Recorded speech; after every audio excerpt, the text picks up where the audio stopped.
Hi, second grade. Last week, when we read The Chocolate Touch by Patrick Catling, we saw that John ran into a lot of trouble with this, right? Because he was taking a quiz in school, remember? And he couldn't write down the answers that he actually knew because his pencil had turned to chocolate.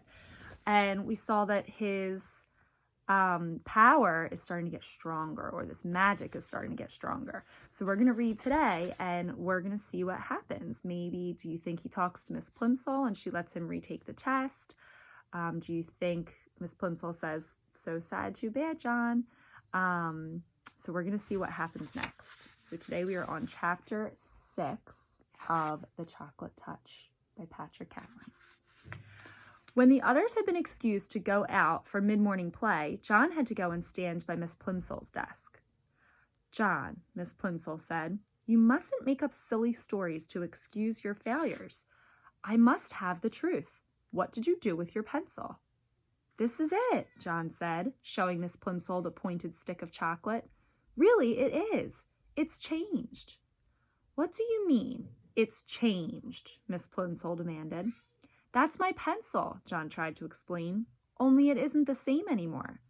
Nothing stays the same today if I put it into my mouth. The same thing happened when I chewed my gloves. They were chocolate too."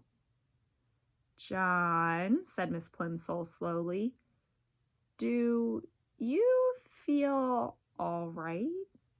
"Yes, thank you," John said. "I feel all right. Except," he added, "I'm getting so thirsty. The water from the water fountain turned to chocolate, and so did the water upstairs. I would like a drink of cold water." "Yes, John," Miss Plimsoll said. She suddenly looked pale.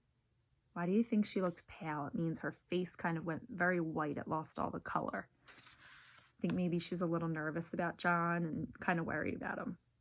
"You run out and play with the others. I'm going to have a talk with the nurse. And John," Miss Plimsoll said as he started toward the classroom door, "here's another pencil. Be a good boy and try not to lose it.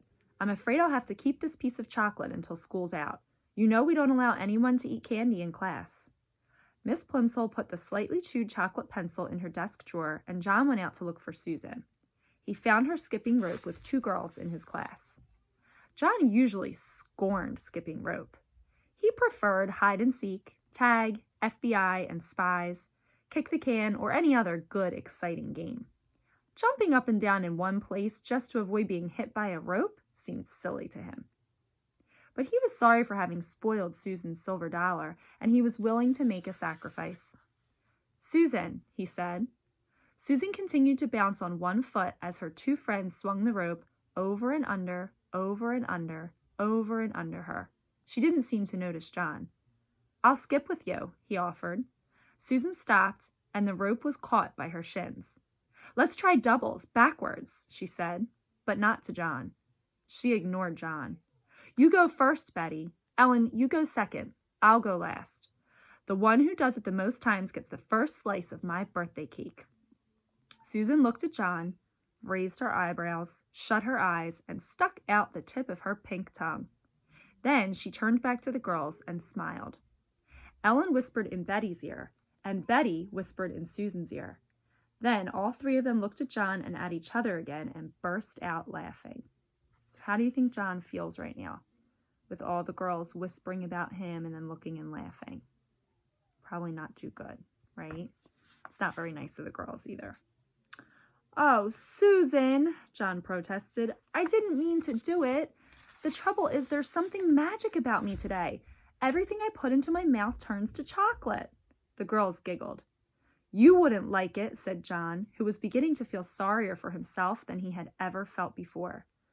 "I think it's getting worse," he added reproachfully.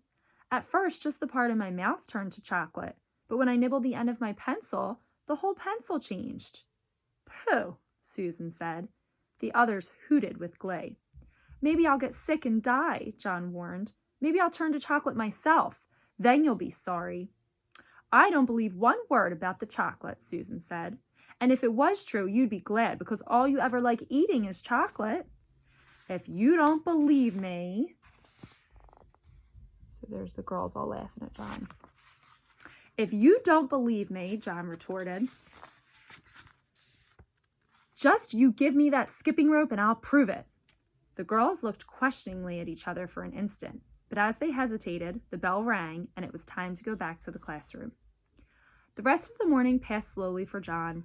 He was afraid that his mother was going to be cross about the missing gloves. She might not accept the excuse that he had eaten them. He regretted his messed up arithmetic test. He was sad about Susan's anger and disbelief, and he was getting terribly thirsty. Once during geography and once during art, he was excused to get a drink of water. Both times, however, he swallowed nothing but sweet chocolate.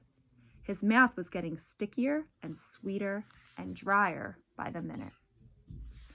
So this is really turning into a big problem for John, right? So who do you think he's going to maybe go to next for help, right? So far, a lot of people aren't believing him because this doesn't sound like something that's believable. So make a prediction. What do you think John is going to do next to try and help solve his problem? Have a great week, second grade. I miss you guys, and I'll see you soon. Bye.